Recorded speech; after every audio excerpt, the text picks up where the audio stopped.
Shut up and sit down.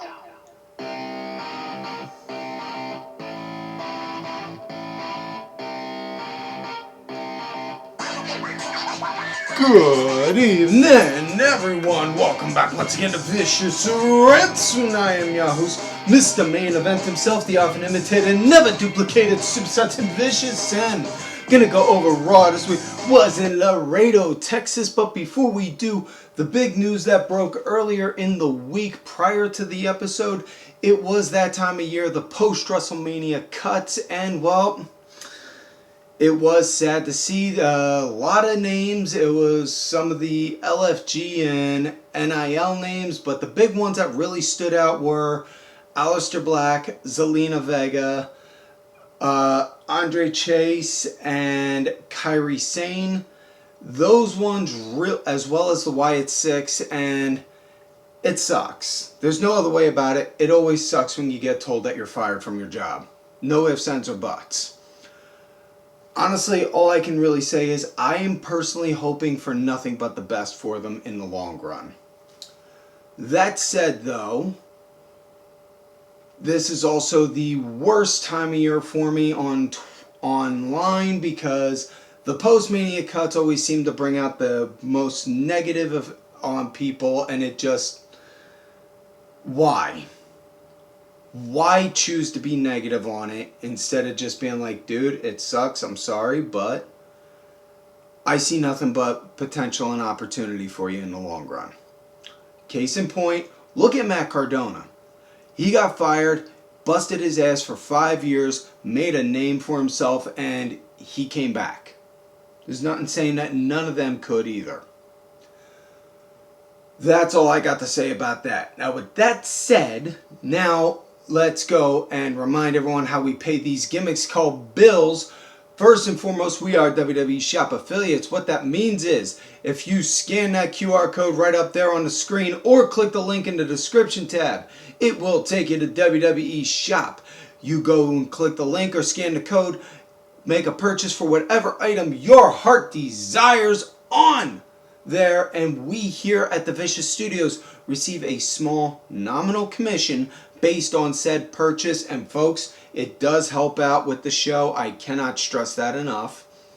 And also, folks, do want to also point out that we are affiliate with the Skull Shaver. You may have seen their commercials on TV recently. It is no secret I am bald, and bald is beautiful. Thanks to the Skull Shaver, it's got a sleek ergonomic design, slides right into the hand. Built-in rechargeable lithium-ion battery. I can run that sucker in the shower if I want to. It's waterproof. Pop it on. 60 to 90 seconds across the head. Boom! That's all it takes to clean it. All it takes to make myself all nice and bold and beautiful. Clean up on it is a breeze. The blades pop off just like that. Folks, get yourself a Skull Shaver. You get yourself whatever accessories you feel like you may need from the site as well. And again, it does help, and I would not stand behind this product if I did not use it. And so, yeah, I am saying I fully endorse it. Go for it. The Skull Shaver, click the link in the tab. Also, the OG way to support the show outside of telephone, telegram, tell your friends to go and watch Vicious Rants is some Vicious Rants apparel via whatamaneuver.net. And folks, make sure you guys check them out. These are hands down the most comfortable shirts I have ever worn. We got t-shirts, we got tanks, we got women's tees, we got toddler tees, we got baby onesies, folks. We got it all, and it's perfect for the summer weather that is right around the corner. Excuse me.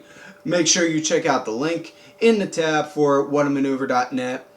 Now, also want to remind everyone, the Main Event Network is gearing up for the second annual 24-hour stream. Make sure you guys tune in on that. Yours truly will be on that. We'll be handling a portion of that 24-hour block as well.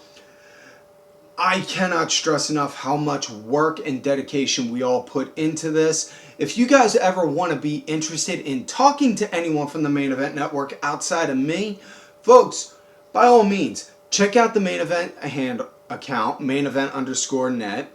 Also, do not be afraid. We are on the Discord. We have a Twitch. We're out there on the Facebook gimmick. Folks, we're everywhere. Main Event Network is spreading like wildfire. We are everywhere. You go out there on the socials and search for Main Event Wrestling Network. We are hooking it up. Chances are we're there. Now, with that said, let's switch gears and talk about last week via the SmackDown Rewind. And the big highlights from last week's SmackDown, it starts out with Jacob Fatu coming out and addressing the crowd, talking about on how Roman said he wasn't ready, and Jacob basically saying, y'all saying I'm not ready? Nah, I was born ready for this, son. I'm ready. And Usos came out then, go and see Jacob. What's up, cuz? Now listen, we're here for peace. Just want to talk to you. Now we get it. We get why you're going for Roman. You want the money. You want the home. You want the money. You want the better homes. You want the better schools for your kids. We get it, Us. We get it. We'd want that too. But you can't go and if it shouldn't come at Roman's expense. So you want this? Man, you can get this. Just go after Cody Rhodes. And then all of that was from Jay. Jim goes over to him. Jacob, man, seriously, just come on into the family, man. It's cool. We got you. We got you. We got you. We'll help you.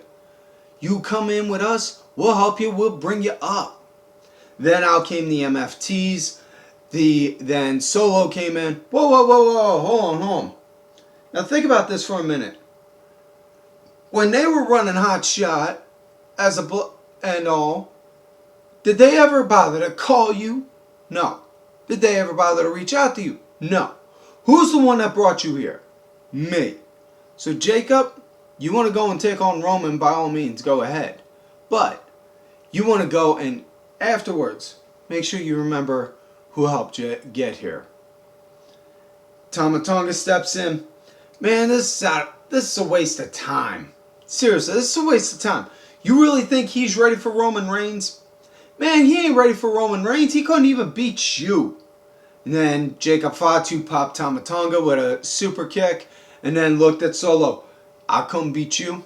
Tell you what, how about you and me? We go at it tonight and then I'll show you. So they wind up having a match at the main event. Jacob, good match. Jacob gets the win. Afterwards, the MFT go to do a beatdown on Jacob, but he dismantles them all one by one. And then that's on how the show ends with him standing tall over it. But the other highlights from SmackDown were a women's U.S. title match where it was Julia defending her title against Tiffany Stratton. And I gotta tell you, good match. And Tiffany, she got the win, so she's your winner and new Women's World Champion. And maybe it's just me, but I don't know. The title just kind of looks like it fits her. It fits her well. Just throwing that out there. Either way, Paige and Brie wound up having a tag match against Charlotte and Little Miss Alexa Bliss. And this came to be because of Paige and Brie doing an in-ring promo, talking about on how they're back, they want new challengers, blah, blah, blah. And then we got the match. Decent match. It ends abruptly, though, when Fatal Influence comes in, runs interference, and attacks everyone. So JC Jane, Fallon Henley, and all that, and all three girls, they wind up clearing house. So Fatal Influence is now a part of SmackDown.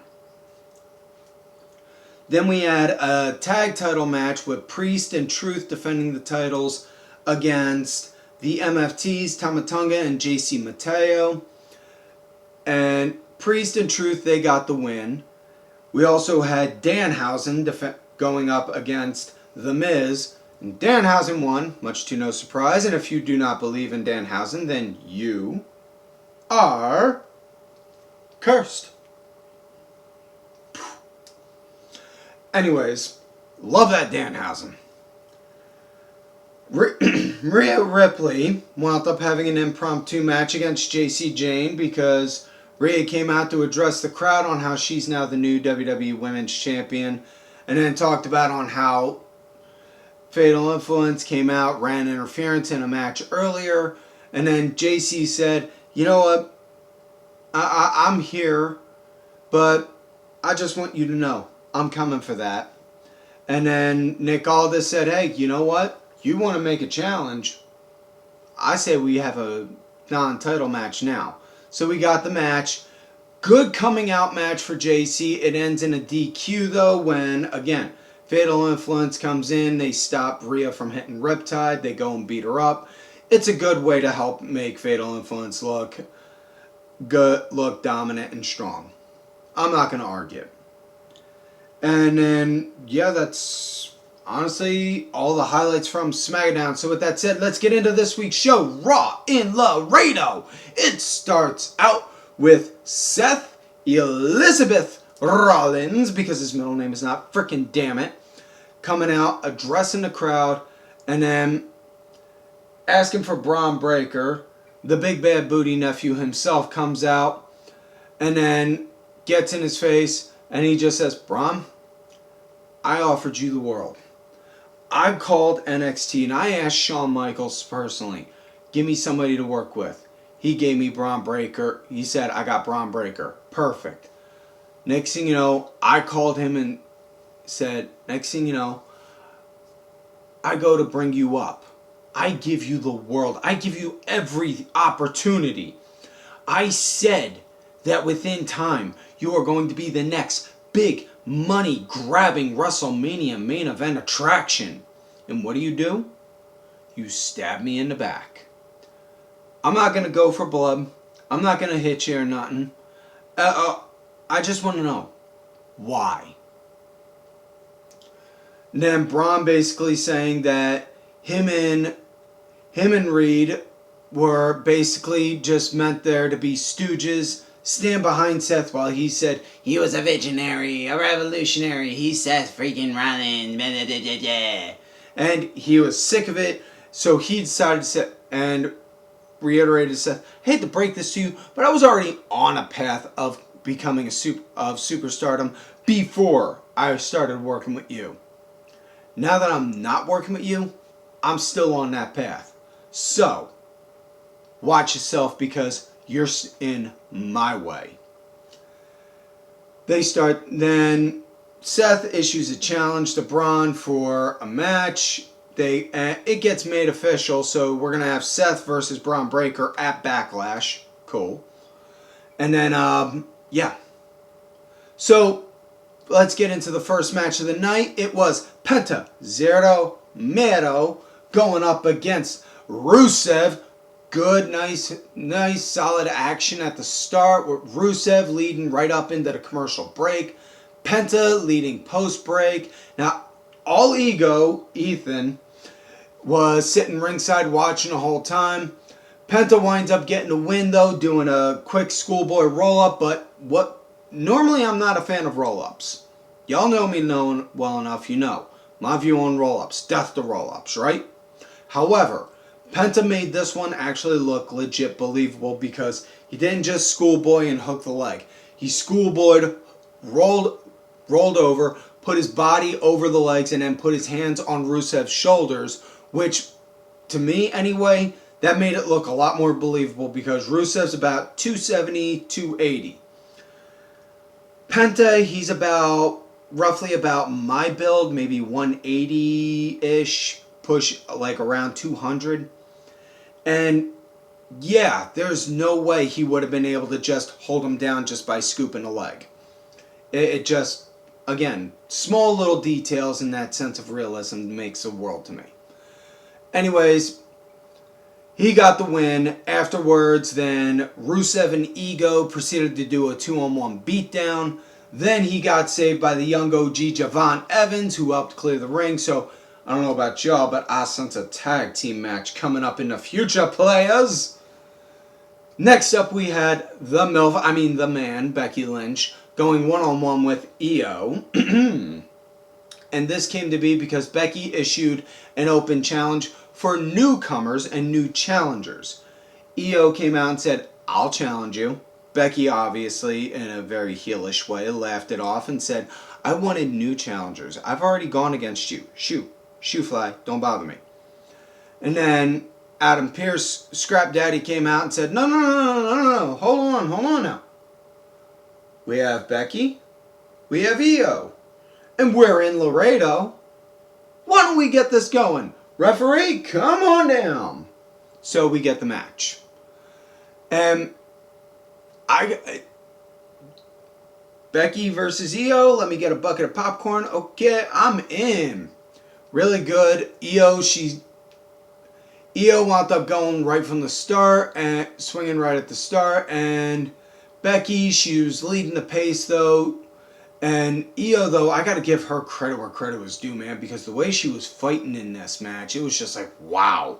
She was fierce and she was picking up the pace and leading into the commercial break as well as the post break. I dug the match. This was really, really good. Match came to an end though when Becky had the ref distracted. She was arguing with the ref.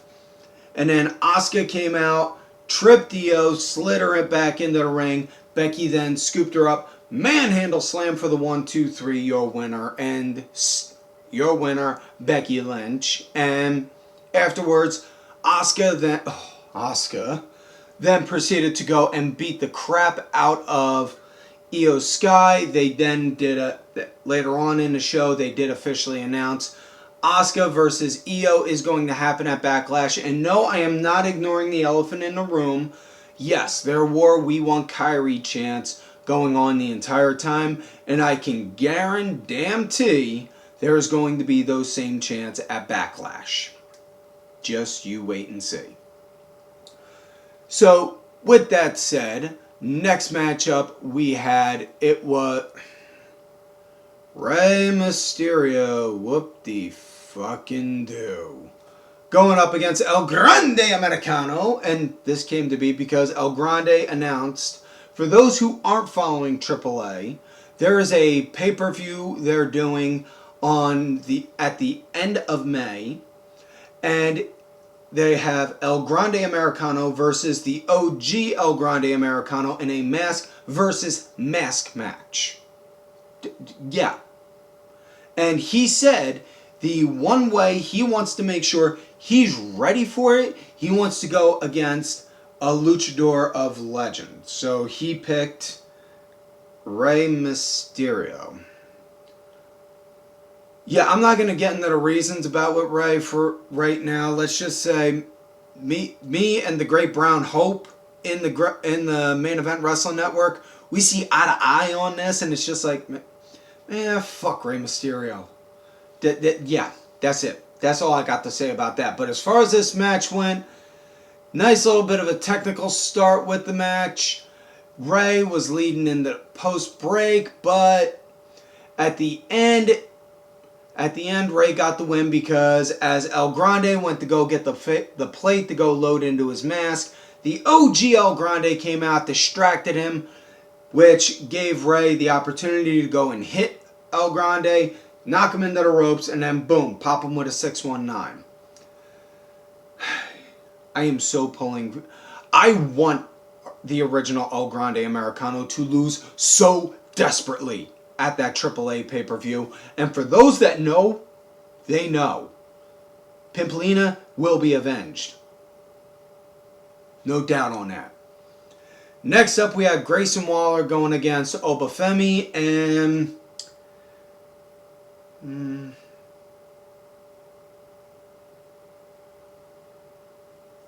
yep, that awkward amount of time was pretty much the significance of that squash match. Oba beat the hell out of Grayson Waller. My two big takeaways were, one, Waller was wearing actual tights, not just shorts and not just like the cut short tights, but like legging tights. And two, afterwards, Femi said he officially announced a Femi challenge to go against him. Excuse me. So now we come to main event match, not segment, but match of the night. Lyra, Valkyria, and Bayley going up against Roxanne, Perez, and Raquel Rodriguez. Whew, mommies. Either way, good fast-paced action. I really dug this match. I gotta say, this was probably my favorite match of the night on Raw because it was such a fast pace, and I love tag team wrestling. While my absolute favorite tag team of all time is the Road Warriors, there's no doubt on that. I will say, however, I do like seeing a quick, fast-paced tag match, and this was a fast-paced tag match. I dug it. I absolutely liked it. I would encourage you guys to go and try and catch it if you can. Roxanne wound up getting the win, hitting the pop rocks on the Bayley, for the 1, 2, 3. And yeah, so at the closing segment was the OTC, the ultimate needle mover, the man who revolutionized God mode himself, your tribal chief and mine, your reigning, defending world heavyweight champion, Roman Reigns, addresses the crowd, talking about on how he's waiting to hear on, he's ready to go and give his decision about taking on Jacob. Jacob then comes out. You want to go and tell me on what your decision is? Cuz I got a better idea for you. Goes and throws a couple shots and then pops a Tongan death grip on him. The freaking Tongan death grip. If anyone knows, okay, Haku, hands down, one of the ultimate badasses in the history of pro wrestling badasses. That was his move. Nobody fucked with Haku. Jacob Fatu is one of those kind of guys you would not want to mess with. And he's pulling that off now. It's just like, I'm okay, if that guy asks me to move, I'm just going to say where and how far. That's it. Yeah. After that, after he popped the Tongan death grip on him, he let go, and then he started to walk away. Roman gets on the mic. Jacob! Jacob! Backlash. I'll see you at Backlash, son. And then the show ends there. I'm all for it. Now, do I think Jacob is going to win? Unfortunately, no, but I see this not as a failure in that he's not going to win, but I see this as a coming out as we can make you into a main event guy coming up. So, yeah, that's it. That's what I got to say on Jacob, plain and simple. But either way, that is it for this week's show, folks. Wait, turn that music up some. Let these people hear the music. So, folks, just like always, do not forget to like the video, subscribe to the channel, go back, watch some of the other episodes when you can. If you're listening to this on audio on Spotify, Apple Podcasts, iHeartRadio, wherever you get your podcast, make sure you give us a like, share it. We are building up the audio platform. Thank you to contributor to the show, LFC Lingerie Fighting Championship. They're a little bit of wrestling, a little bit of MMA, and a whole lot of attractive women wearing a little bit of nothing. Thank you. Also, folks, do not forget to check out these cool-ass cats right here on that Twitter, DSB_IV, main event _net, like I mentioned earlier. Sergeant Curry Pants 3 Count Thursday, D Dryer 1986. I am Tim Vicious out there on all those lovely socials. And like I always tell y'all, you love me great. And if you hate me, well, Shut up and sit down. fuck yous.